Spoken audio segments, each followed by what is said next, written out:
Hello guys, welcome back. Alright, so now we're going to take a look at our second alpha type.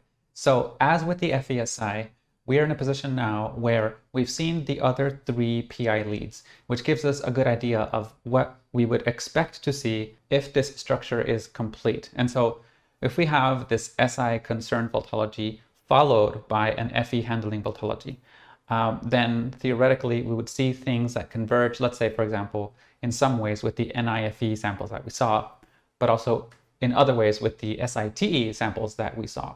So now we're going to take a look at some samples who fit that Vultology and just analyze what they say and gather that information. And then at the end, we're going to evaluate how that compares to the rest of the samples that we've seen so far. Okay, so we're going to start that here first with Gabriel Barkay. Most important archaeological site in this country. So you can see very clearly already here the hooding of the eyes, the way that they're scrunching and gently embedding the eyes. That's from the SI. You can see it much more clearly here. For example, very strongly embedded eyes.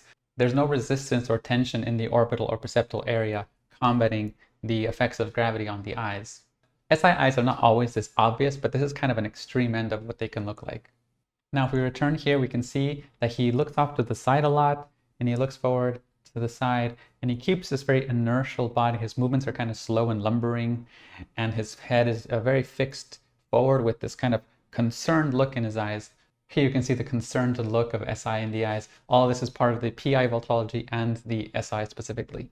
Now, as far as the FE goes, he actually presents a good opportunity to clarify something. So because of his age, part of what's happened with his cheeks, and you see this with Obama too, it kind of creates these crease marks that kind of sag. And there is what seems to be like a fold here and a fold on the four corners, but that is not the 4-point pulling tension of TE because it's not tense, it's slack. So it's about whether it's slack or taut. So for example, when he talks, in the 1990s, as a result, when he talks itself, you see his expression is slow and methodical and warm, despite the fact that the cheeks are creating these lines here. These are not tension lines as we see, for example, here, she's a TE and I. So here you can see there's tautness, tension going up and down and creating this forced square. She doesn't even have to have creases. Here, for example, you can also see it. There's this kind of invisible 4-point pull underneath the skin, which is shaping and bending the way that the skin feels. With him, this is slack. It's slack falling skin. All right, well, let's continue. Most important archaeological site in this country, and maybe all around the world. So the first thing about him is that he's an Israeli archaeologist. Barkay studied archaeology, comparative religion, and geography at Tel Aviv University. Archaeologist, comparative religion, geography. The Temple Mount has within it a treasure of archaeological value that is unparalleled anywhere else in the world. The Temple Mount is an archaeological site, but unlike the rest of Jerusalem, it is a black hole in the history of archaeology because Jerusalem is the most excavated place upon earth. And paradoxically, the Temple Mount was never touched by the spade of the archaeologist, and that is because of political reasons. So the most important place is the less known place archaeologically. Temple Mount was never ever touched by the archaeologists, and there was no pre-initiated dig ever taking place upon the Temple Mount, unlike the rest of Jerusalem. The things began to change upon the Temple Mount in the 1990s as a result of ideas emerging from Washington, D.C. that worked there in November of 1999. So we're seeing facts and numbers again. They worked there day and night, having a pit which was about 12 meters in depth, about 40 meters in length. There are the numbers again. This pit was dug by destroying whatever was found there, and it was messed up, the whole soil, and approximately 400 truckloads of earth saturated with the history of the Temple Mount were removed from the Temple Mount, being dumped in the beginning at the city dump, where it was mixed with modern garbage, making it impossible for archaeologists to look through it. So something about him, which he's getting a little into here, but if you study him more, he's very interested in preserving Jewish history. So I'm going to add here, Jewish history preservation, okay? And the other part of it was dumped into a place forbidden for dumping in the Kidron Valley. Since 2004, more names and dates. We reclaimed that soil which was removed illicitly from the Temple Mount. We have approximately 20% of the finds which are datable being from First Temple period. Great. Okay, that's the end of this video. This is called the Temple Mount Sifting Project. And here you can see some of the evidence that have been found by these volunteers looking through the soil that was removed from the Temple Mount area. And here you can see what it looks like. You have the volunteers here, and they spread out the soil, and then they wash it out, and we'll wash the mud off of that. and something comes out in there. And here we can see a video of him organizing this project. Beautiful floors of the time of Herod the Great. You have here from First Temple period a leg of a figurine. Now, we already listed archaeologists in the motif matrix, and finding all these artifacts is part of that job. But what's not part of that job necessarily is the social organization of a movement of this scale, where he's inviting the common people to help sift through this soil. So what I'm going to add here is Temple Mount Sifting Project and gathering people, volunteers to participate. Cool. All right. Perfect. Okay, so now our next sample is Richard Schechner. Very interesting terms, liminal and liminoid. They can be traced back to... Again, you can see the hooding of the eyes, the scrunching eye area, as well as the viscosity. Look at how seated he is in his chair. And this isn't just old age, by the way. We're going to get to some younger samples in a bit here. There's just this tendency for the body to be in a more relaxed state, in a more fluid way, while the eyes have this tunnel focus forward. Now, as far as his articulation goes, you're going to also notice this warm and methodical element. Funeral lights to afterlife had three phases: separation, the middle or liminal phase, and reintegration. Separation, the middle, and reintegration. He takes his time with each part, and he gives it to you at a certain pace. That pacing, part of that is the FE. Again, like him, we also see a slackness in his mouth, which gives him these lines, but these lines are not tension lines. They are from sag over the years. Going back now to what he says. Very interesting terms, liminal and liminoid. They can be traced back to the writings of a French anthropologist, Arnold van Gennep, who in 1909 wrote Les rites du passage, the rites of passage. So we're seeing names and dates. And what he's talking about here is a book called The Rites of Passage by Arnold van Gennep. And specifically, the concept in that book of this three-part phrase: separation, the in-between liminal phase, and incorporation, in which you go from an old self to a new self. So there's this transformation journey that happens. So that's what he's talking about in this part of the video. In this book, Van Gennep said that all rites, and especially initiation rites, rites of passage from puberty to adulthood, from having power to giving up power, from death to funeral lights to afterlife, had three phases: separation, the middle or liminal phase, and reintegration. This work deeply influenced Victor Turner, who did a lot of writing and thinking about the liminal phase. Turner was interested particularly in that phase. Now he's talking about Victor Turner, and for example, some of Victor Turner's books include The Ritual Process, Structure and Anti-Structure.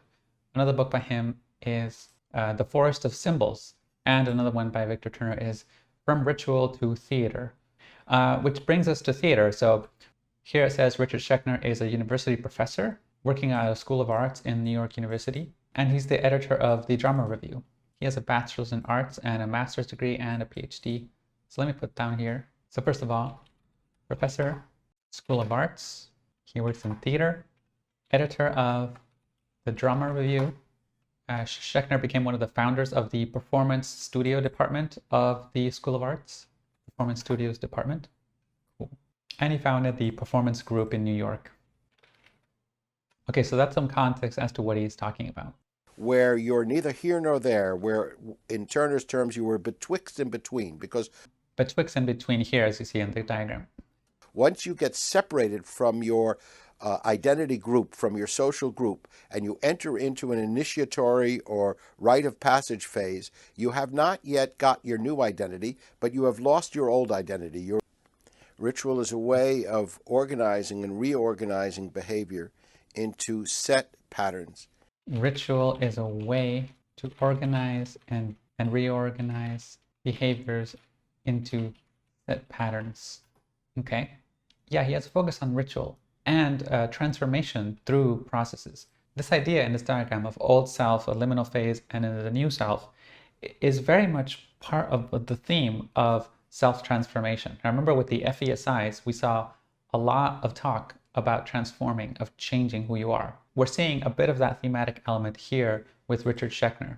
It is a way of taking certain behaviors and emphasizing them and making new things from old behaviors. For example, to use an animal example of a ritual, when a wolf is being attacked by another wolf, at a certain point, the wolf who is losing, if the wolf realizes that she or he is losing, throws her neck up and offers her neck to her adversary. Now, the adversary cannot at that point, is not genetically enabled to strike at that wolf's open neck. It just accepts this as a ritual of submission, and the fight is over. But at the same time as the fight is over, a hierarchy has been determined, and the wolf who throws the neck back is inferior socially to the wolf who does not.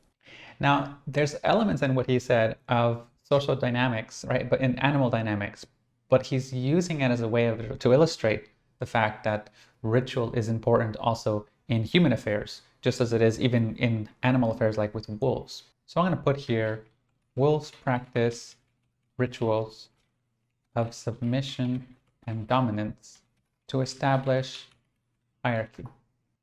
We have all kinds of social interaction rituals, which are kinds of social interaction rituals, social dynamics, shorthands for keeping the peace, as it were. We may think that we're a very violent species, and indeed we for keeping the peace, right? We may think that we're a very violent species, and indeed we are a violent species, but we would be much more violent without the intermediary behaviors. So we're a violent species, but would be more without intermediary behaviors. Cool, great. Now, notice here that what we're seeing with the Richard Schechner is very similar to what we saw with the FESIs. Specifically here with Becky Bailey, she talks about I love you rituals and also encouraging cooperation and decreasing power struggles. This is also related to social dynamics, and conscious discipline also establishes hierarchy. And so the themes here are social dynamics, establishing hierarchy, managing the group in such a way that there is peace in the end. So encouraging cooperation is similar to keeping the peace. I noticed I told you last time that the FESIs tend to be diplomatic. I used that word. Here we also see a diplomatic element in what Richard Schechner is doing, saying that without these intermediary behaviors, we would be much more violent. So we allow ourselves to be much more cooperative due to ritual specifically. But that's enough of Richard Schechner for now. So now we're going to move on to the next sample. And this is Nelson Mandela, who was the first president of South Africa. Is the inability to have... Again, very easily we see the eyes, the embedding, the warm swelling. Notice the hands, there's a parabolic arch to the way he gesticulates. Glancing to the side and then back, keeping his head in the zone, in the cone, most of the time. Yep. So very clear SiFe Vultology with this one. So listening into what he says, was a problem for all politicians is the inability to have a dignified and secure home life. so a problem for all politicians is having a dignified and secure home life. Because to go back home at the end of the day, to share the association with your wife, and to play with your children, to sit at table during the evening meal, is the desire of every man. So the desire of every man is to go back home to one's wife and kids, to share in the evening meals, company, etc. I'm going to call this a domestic life. And that's hard for a politician to do because of the job. My parents gave me that name in the context of what happens in the countryside, and where a person who is pulling a branch, because the name means... In the full interview, it says that his name means one who pulls a branch, like off a tree, which signifies kind of somebody who's getting into trouble. And it's a coincidence that I got into trouble. Okay. And then he says it's a coincidence that he got into trouble, so his name matches what happens to him. So he's telling us personal stories about his childhood and the countryside. So I'm going to add here personal stories about childhood. Well, I don't think so. My parents, they say, would answer to that. But I grew up as somebody very shy and afraid of women, winning some respect in your community to be an expert in stick fighting, and to be known for bravery when you're fighting with boys from other villages. I tried to make my contribution from that side. But when it came to things like relations with women and debating at school, I was very shy. It was only later when I went to high school and then to university that I discarded my fear and found myself so interested in students' politics that without me knowing. Grew out of shyness at university. And were it not for a forced marriage from which I ran away, I would probably today be a dignified chief, with a big stomach and very comfortable. But Okay, I'm going to stop this here and add President of South Africa. Nelson Mandela was a South African anti-apartheid activist who served as the first president. He was the country's first black head of state and the first elected in a fully representative democratic election. So, anti-apartheid activist. His government focused on dismantling the legacy of apartheid by fostering racial reconciliation. Fostering racial reconciliation. Okay. He served as the president of the African National Congress from 1991 to 1997. Okay, that's enough for Nelson Mandela. But we did get to see something interesting here. Fostering racial reconciliation fits into the motif we were just talking about as far as keeping the peace here with Richard Schechner, and Becky Bailey encouraging cooperation. So it seems so far that these SIFEs, anyway, also like the idea of coming to agreements, coming to concessions with each other, bridging bridges between people. Okay, moving down from Nelson Mandela, our next sample is President Sisi of Egypt. There is a real roadmap for democracy in Egypt. So the fixed forward gaze, you can see very clearly the inertial body energy staying within the cone. You can see eye-centric. Now his eyes are not as straightforward as some of the SI leads we saw above, but you can still see the SI here, for example, where there's a gentle embedding of the eyes. And here, for example, you can also see it. But he occasionally raises his eyebrows at the outer edges, which is fine in the holistic picture of things. We go through details like this in much more detail in our live Zoom classes, but right now we're just doing a general overview of the 16 types. Now listening into what he says. There is a real roadmap for democracy in Egypt. There's a voiceover translation because he doesn't speak English, but that should be good for us. The Egyptian people have been calling for change for 4 years.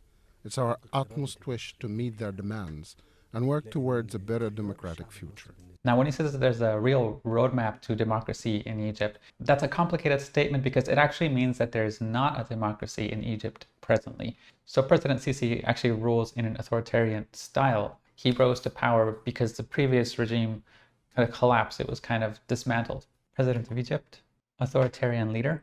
And he says that there's a real roadmap to democracy. According to Wikipedia, el-Sisi is a retired military officer. As a young man, he joined the Egyptian army and joined a post in Saudi Arabia. He eventually became the director of military intelligence. Okay. And he served as a mechanized infantry commander. So basically a real war general. And then here's where we read that according to Freedom House, el-Sisi has governed Egypt in an increasingly authoritarian manner. They claim that meaningful political opposition is virtually non-existent and security forces engage in human rights abuse with impunity. So I'm going to add a row here below. Political opposition is virtually non-existent. Continue.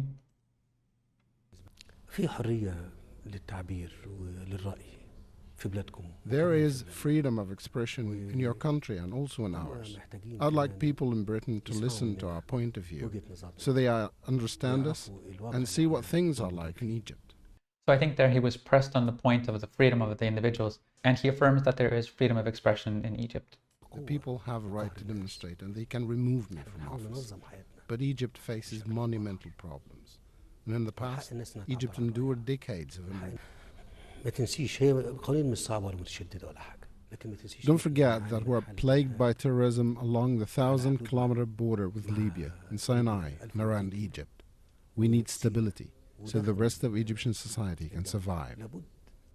So when he says that we need stability, he was pressed on a question. If you watch the whole interview, Egyptians' laws right now look as though they give him full reign to do what he wants, as if the whole state was in a permanent state of emergency. Is when, you know, you can pass legislation and pass laws however you want. We have achieved a great deal in just over a year, and we hope to increase the pace of change. Once we have stability and security, then we won't need any of these extra measures. The extra measures refers to the state of emergency that I mentioned. So I'm going to add here, once we have stability, we won't need any of these extra measures. Egyptians are peaceful people and they don't like violence. They reacted against the Muslim Brotherhood and are now wary of them.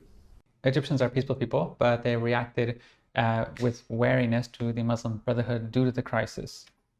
For the past 2 years, they have been responsible for killings and sabotage and destruction. Why have they done that? Why? This country is big enough to accommodate all of us. This country is big enough to accommodate all of us. Okay, there's that collaborative element again. So we've gotten to the end of this video and the end of President el-Sisi. Now, we did see a motif here with these two being presidents, and also with the SI leads that we saw previously, the SITEs, with President George Bush. And so you see some representation with the SI leads of both types being represented as leaders, as presidents or prime ministers in some capacity. Both of them have political inclinations. So this is kind of a politician shade of the SIFE. But now we're going to move on to different shades of SIFEs that are not so political in nature. Beginning here first with a painter, Robert Rauschenberg. One who's enjoyed. I don't separate that from just everything else. It's a very zygomatic smile you can see here, and clearly the eyes as well have the hooding and the gentle embedding. I mean, I don't do vacations, you know. I mean, my greatest joy is in working. That's when I feel a wholeness and the celebration of a unity with everything around me. So when he's working, he feels a wholeness and unity with everything around him.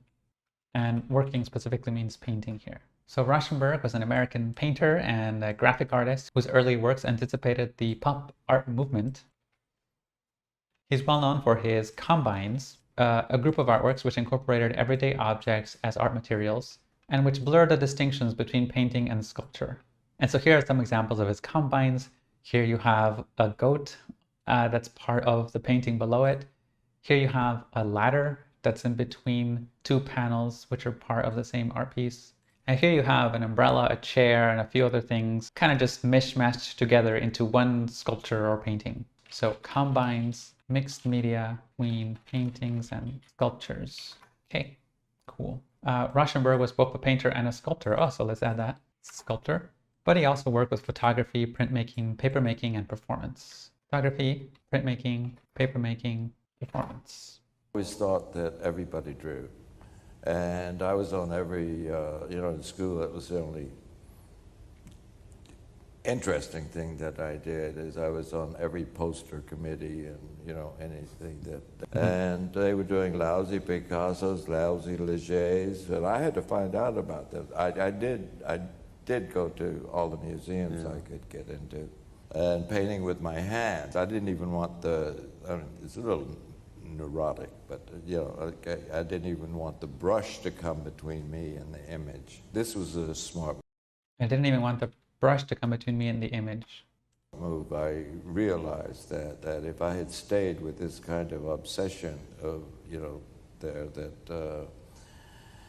that I wasn't going to learn anything, I wasn't going to develop. A magazine about the world's greatest disciplinarian in the arts, Joseph Albers. Yeah. And so I thought that's what I need, discipline. I thought that's what I need, discipline. I got discipline, abuse. He was good. He was so clear in his direction that I was able to, by contrast, really figure out what I was. I think curiosity is probably the most important energy that any creative person can have. Curiosity is the most important energy anyone can have. Okay, so there it is. We saw quite a different shade than the other politicians above, right? Here we have an SiFe, but he is a sculptor, a painter. He works with mixed media. But at the same time, you see some differences from the revisor types. The revisor, remember, are the high PE and high JI types, in the sense that despite him being by trade an artist, he talks about things like how he doesn't do vacations. He works and works and works. He feels fulfilled. He also wants and seeks out discipline in order to get better. These approaches kind of are not the same free-spirited approach that most revisor artists take. And so we'll see conductor types into painting and art and music as well, which actually brings us to our next sample.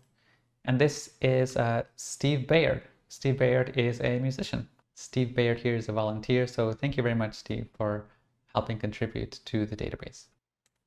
Comes from love, and that's a word that describes Question was, where do you get your inspiration from? And he says it comes from love. describes something that's a feeling, something that's an emotion, and something that's a force. Inspiration comes from love. Love is a feeling, an emotion, and a force. Okay? And after being around for 66 years, I've seen, He's 66 years old, by the way. experienced this force of love, and it seems to be the strongest force, the most prevalent force in the universe. And that's where So love is the most prevalent force in the universe. Okay. I draw my inspiration. All light, everything comes from that light, and it breaks down the same. 3 primaries, and the 3 come from the white, and that comes from the clear. He was asked, what are your spiritual beliefs? And so basically he says, here, I have an image here. He says that he believes that everything comes from the light, and the structure is there's a clear light, and then from that clear light comes the white light, and then from the white light comes the 3 primary, and then the rest of the colors from there. So that's kind of his spiritual belief. And knowing him personally, having talked to him before, he talks more about how he's experienced that different cultures and or have different expressions of this essential idea in different ways. Maybe, you can see allusions to the Christian Trinity in there, or there's other Native American myths, for example, that have a similar idea. And so it seems to him like this is an essential idea that's corroborated across cultures. So, I don't know. I've seen all these things over 66 years kind of prove themselves over and over with other. There's the 66 years again. And so he says he's seen over 66 years these ideas proving themselves over and over again. But that's not without significance. So I'm going to write here, I've seen these things proven over and over through 66 years. Right. Now, I mean, there are a lot of people that are 66 years old, but they wouldn't necessarily say things this way. There's something about this statement that it's kind of a historical argument, and it's an anecdotal argument, and it's an experience-based argument. And so in that way, it's meaningful psychologically as to how one knows something. It's like saying, I see the sun rise every morning, so of course I know that the sun is going to rise tomorrow. It's that kind of idea. I would describe myself as tragedy. How would you describe yourself was the question here. That's how I would describe myself. I can very much relate being raised a white man in the middle class 50s. I can, and from what I've gone through as a musician and an artist, I can really relate to women and black people and other people who don't get the same, I don't want to say opportunities, but aren't treated the same in society. Now, a musician, most musicians I know, and I've heard this my whole life, you got to find something else to do. Because it's just, the show business and music business and then so on and so forth, it's virtually impossible to make a living at it. And most musicians, most artists do not. They do something else or they forget it completely and just have to learn and do something. So the life of a musician is financially disadvantaged, and he relates to groups such as women and blacks in terms of opportunities. And so he's experienced being at a disadvantage in a culture, or I guess in a reality in which music and art are not something that you can always live from. Okay, so that's the end of this video of Steve Bayard. Now we get to see a different shade with these two compared to the other more presidential shades. But at the same time, it may not be really that big of a stretch from the other psychologists that we've seen, because let me just give you an example here. This is President George Bush. After his presidency, he essentially fell off the radar of society and decided to paint. That's what he wanted to do. And so we have images of him simply just being a creative and dabbling, which he didn't need to do. It's possible for him to have chosen to remain as a kind of backseat driver to future presidents and to be consulted, or to continue to go on tours and continue to give talks and so forth. But no, like deep down, there's a part of him that just wanted to relax and live a kind of comfortable, cozy life where he does music, art, and so forth. So there's an element of the SI leads here that also wants that more cozy, creative life as well. And speaking of creatives, our last male sample here is someone some of you might recognize. This is John Beebe, a Jungian psychologist and typologist. So here we go. Long engagement with Jungian psychology, I have to say I first... So obviously we know that he's a Jungian psychologist. With Jungian psychology, I have to say I first read Jung in approximately the year 1956 to 1957 in a course at Harvard. So we're seeing dates and places. Modern Man in Search of His Soul was assigned, and that was rare enough in those days to have a university teaching Jung. But Henry Murray was the professor of that course. The other was an anthropologist named Clyde Cluckone. And And so now we're seeing a focus on names. So we have names and places and dates. I learned from that course to have a healthy respect for Jung. But the respect I had for Jung did not include psychological types. I was aware, of course, of the distinction between introvert and extrovert, but I didn't have my first lecture that I can remember on psychological types until I came to San Francisco for an internship in medicine in the fall of 1965, and one of my fellow interns. In the fall of 1965, now again, we see here this focus on dates and places. So I'm going to add here names, dates, and places. He seems to be able to recall these details with clarity. And also, it's important to note that, as far as I know, in this interview, this was an unprompted segue. So it's different if you're answering questions that have information in them that are required to answer the question. But in his case, in an unprompted way, he's going into these details and backstories and supplying dates and names and places in an unprompted way. And so that shows cognitive focus. That shows that that's where his cognition is oriented, to this specific temporal information. So let's continue. Told me about a course of public lectures at the Jung Institute of San Francisco. So I went, and there was 1950s that had been filmed where he talked about types, and there was a whole lecture on types.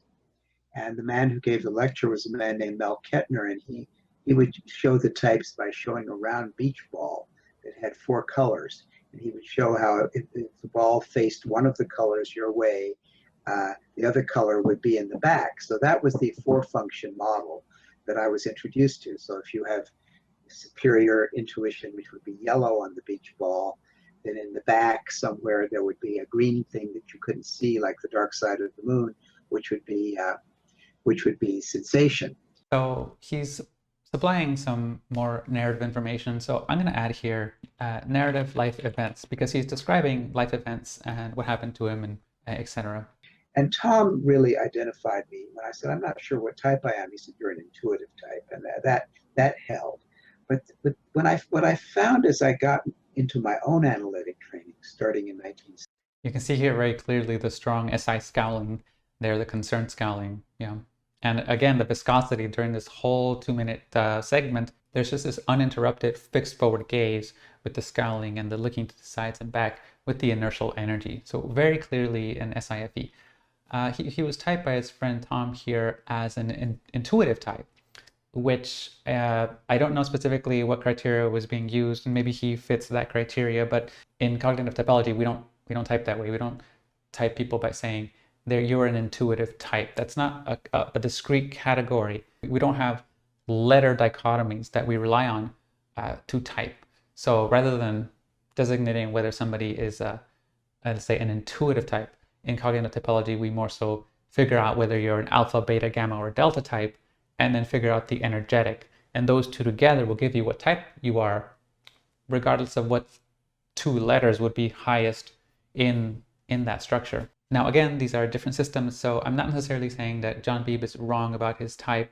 I'm just saying that according to the cognitive typology definitions that we give, there's a mismatch. And so they would probably have to be treated as separate systems rather than as describing one system. Now, if instead we choose to say that there's one underlying reality which Beebe's system and cognitive typology are aiming to approximate, in which case there is a clash, then I'd love to have a conversation with John Beebe about these differences in our assessments. But continuing on here. What I found as I got into my own analytic training, starting in 1970, when I was a second year. Again, we see more chronology, more dates. Resident in psychiatry at Stanford, that's when I started. And places, so dates, places. I certainly was interested in typology, and I'd even been part of a research project using the MBTI in 1968. So research project, yes, that's correct. So John Beebe has done research. I would say he's a bit of a researcher. So that brings us to the end of this video. And we read here that he's an American psychiatrist and Jungian analyst.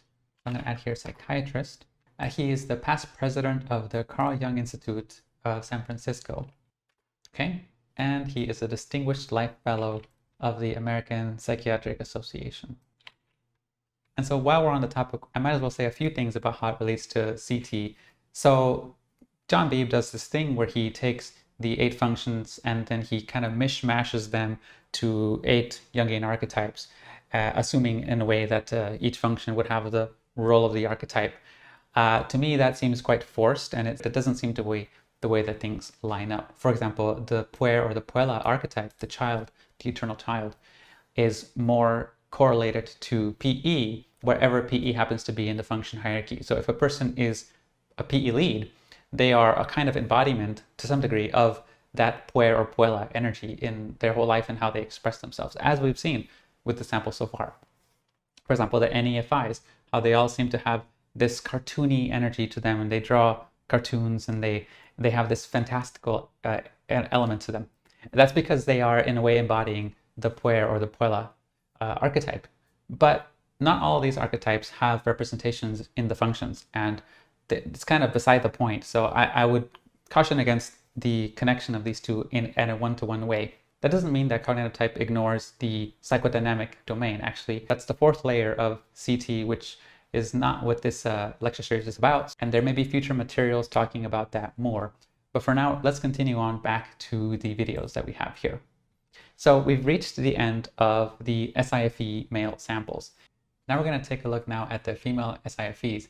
And we're going to start this with Mary Douglas. So right away we can see the gentle embedding of the eyes, very nicely cushioned in the center. She also has crease lines from age, but this is not the same thing as a 4-point pooling.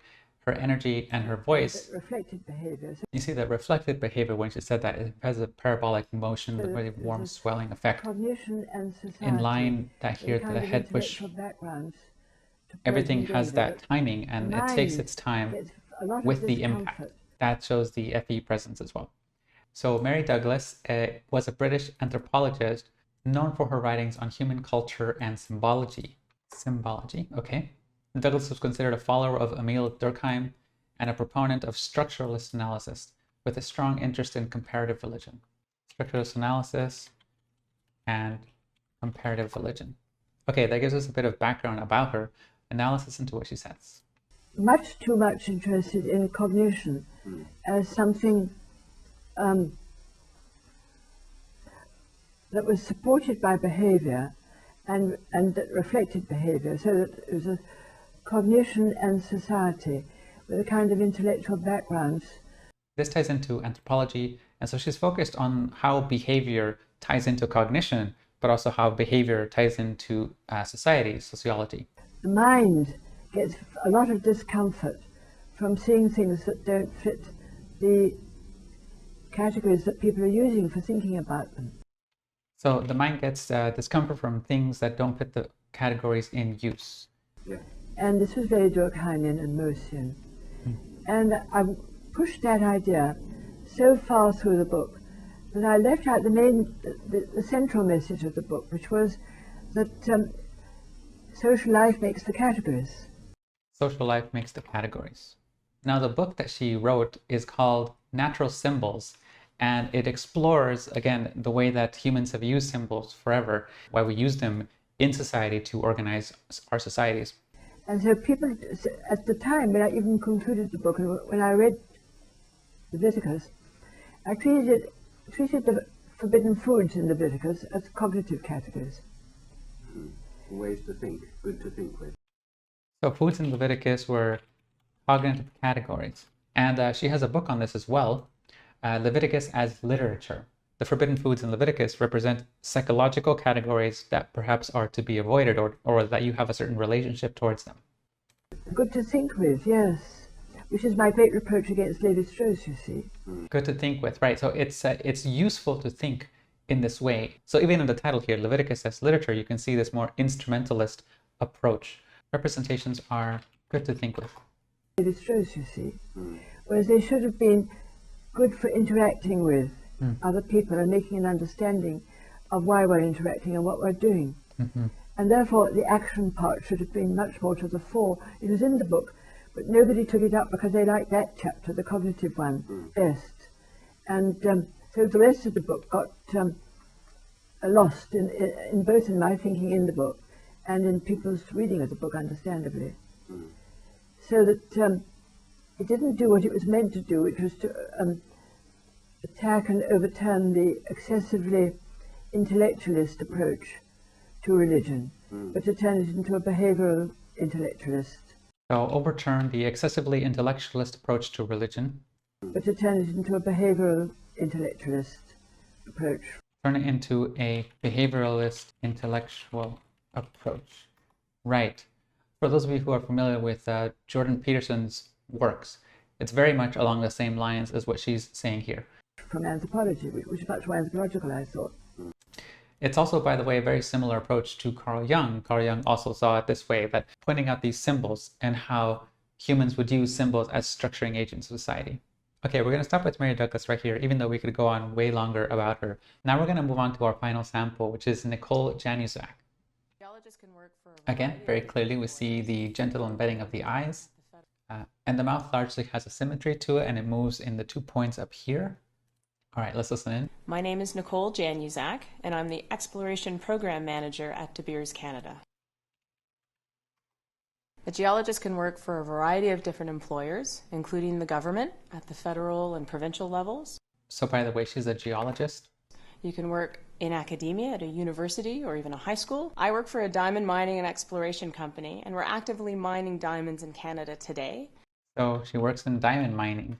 I work on the exploration end of the business, where I look for new diamond deposits to mine. I'm very lucky because I get to have two sides to my job. One side is here in the office in Toronto, and as Exploration Program Manager, I get to manage the programs, where we go, how we do, and how we find diamonds in the field. The flip side of that is that we actually have to go out into the field. Sometimes we're drilling, and then coming back at the end of the day and pulling all of that data and information together to try to see if that's going to find us our mine. Pulling all that data together, okay. The type of tools and equipment we use vary broadly from very simple to complex. Sampling involves simple tools. We get to play around with some very interesting software here. We gather all kinds of data, and for us, the best thing is to be able to view that data in 3 dimensions. So we get to play around with some nice imagery and some nice data. Data. She keeps saying that data. So let me add here, data gathering and visualization. By the way, she's not only a geologist, she's more specifically a sedimentologist, which was the title of the video where this comes from. So I'm going to add here sedimentologist. To become a geologist, you require an undergraduate geology degree from a university, and that enables you to register as a professional geoscientist within the various jurisdictions in Canada and elsewhere around the world. As a geologist working in the exploration field, it's very important that you have a strong technical skill set to be able to contribute to the team. But even more importantly, you have to be a very strong team player. You need technical abilities to do the job and be a team player. So those are the 2 things you need for the job. You're often in remote locations. In addition, communication is a critical skill, both to communicate with your peers, but also with others. Communication is a critical skill, okay. What makes me passionate about my job are the people I get to work with, both my peers here. Okay. And also the community members who bring such a unique perspective to what we do. Okay. Love learning something new every single day, and I get to do that. I look for a diamond mine every day. Learn something new every single day. Okay. How cool is that? I love going out in the field and getting my hands dirty. Okay. And trying to find that next diamond mine. There's nothing better. Okay. That's the end of this video. Okay, and so that's all the SiFe standard development samples that we have. We have other non-standard developments we'll get into in the future. So now we're ready to analyze what it is we saw and how that compares to the rest of what we have seen so far in this series. So first of all, what we see in general is that there's a lot of intellectuals with the SiFes. We see the same thing also with the NIFEs and the SITEs. And so they fit neatly into this PI Senex shade, this very knowledgeable shade. But then getting more specific in that, we see, for example, an interest in archaeology and sedimentology with Nicole Januszczak. Now, from a psychological perspective, there is literality in this as well. So soil and earth is a very literal source of information, but it is also chronological. And so there's a chronological, geological inclination in both of these. Now, speaking about chronology, we also see a focus in these samples on numbers and dates. Just in an unprompted way, they would convey all this literal data with facts, numbers, names, and dates. That is exactly what we saw with the SITEs, for example, with these two. Icon, who's no stranger to boards across the media landscape, including Time Warner, Yahoo, and Blockbuster, currently owns about 18% of Lionsgate stock. So yeah, so here we have again numbers and figures and names, but in his case, there's more focus on economics and stocks and so forth. Whereas with the SiFe samples we saw, there's more of a focus on the chronology of human events. And so that's one difference between them. So there's a similarity in data, facts, numbers, names, but as it relates to human affairs, human history, and so forth, more so than as it relates to, let's say, impersonal information, more mechanistic information, which is more of a bureaucratic delta motif. But on the other side of things, we also see similarity between the SIFEs and the NIFEs. So, for example, with these samples like Rupert Sheldrake and Roger Woogler and Robert Gulick, we got to see a focus on the spiritual and the mystical. Now, we do see a focus in the SIFEs on, for example, here, comparative religion. And here again with Mary Douglas, comparative religion. So religion is a topic of interest for SIFEs, and social dynamics, and especially how religion acts as a way to help us humans interact socially with one another through a kind of schematic system. Now, as far as the SIFEs show some religious focus, it tends to be more similar to what we saw of the FESIs in terms of being a little bit more traditional, not so esoteric or spiritual. So we've seen so far in this series, in a lot of the NI users and SE users, that their connection to spirituality is more on the esoteric front of things. Even the SEFIs and the FISEs display much more of a belief in energy and consciousness and so forth. Whereas with the FESIs and the SIFEs, we see more of a belief in ritual and in doctrine. And so it's same topic, different approach. Now, coming back around here, we also saw, as we discussed, a presidential shade with these two, which matches the presidential shade of the SITEs with George W. Bush and Ben Carson. And so we see all these things line up in the SIFEs exactly as you would expect between all these different things. They are academics, just like the other PI leads. They are concerned with social dynamics and hierarchy and so forth, just as with the other high FEs. But more specifically, they're focused more on something tangible, either historical preservation or passing down in some way rituals to the next generation for them to also organize themselves into their future. All of which lends more support to the idea that this structure is naturally emergent in nature and that this structure may have a deeper reality to it instead of it just being arbitrary. So remember, the point of this series, the reason why we're checking each one of these 16 intersections of the Vultology that we first started with in the series is to see whether or not these principles do manifest symmetrical structures in the way that the theory outlines. So of course, the samples I'm picking here are of a limited scope, and because they're celebrities, one could argue that they're not an unbiased cross-section of humanity, which is a good argument. And so this whole analysis process would have to be redone with people that are not celebrities, just like your average civilians and so forth. But all I'm trying to do in this series is present how one might go about proving that in a more controlled way. And so if there's anybody here that belongs to a research lab, just imagine doing what I'm doing here, but in a more controlled way. And my hypothesis to you would be that the same thing would also emerge. And so I'm very much looking forward to seeing what other labs come up with when they also try to replicate this experiment. But okay, we have two more types to go. We have the NETI and the TINE. And after that, we're going to do a final recap video, which is central to this entire lecture series. And that last video is going to be about metabolism, which is the cognitive layer of the CT model. And what we're going to try to do is essentially trace back from Vultology and behavior, which is what we're mainly looking at in this video series, and extrapolate from that a cognitive origin source to all this. In other words, we're going to try to see if we can build the theory, reverse engineer a theory from all the data we've been gathering so far, which are over 1,000 data points, as you can see here from the column count on the left. But until then, thank you guys for watching, and I'll see you guys in the next one. Take care.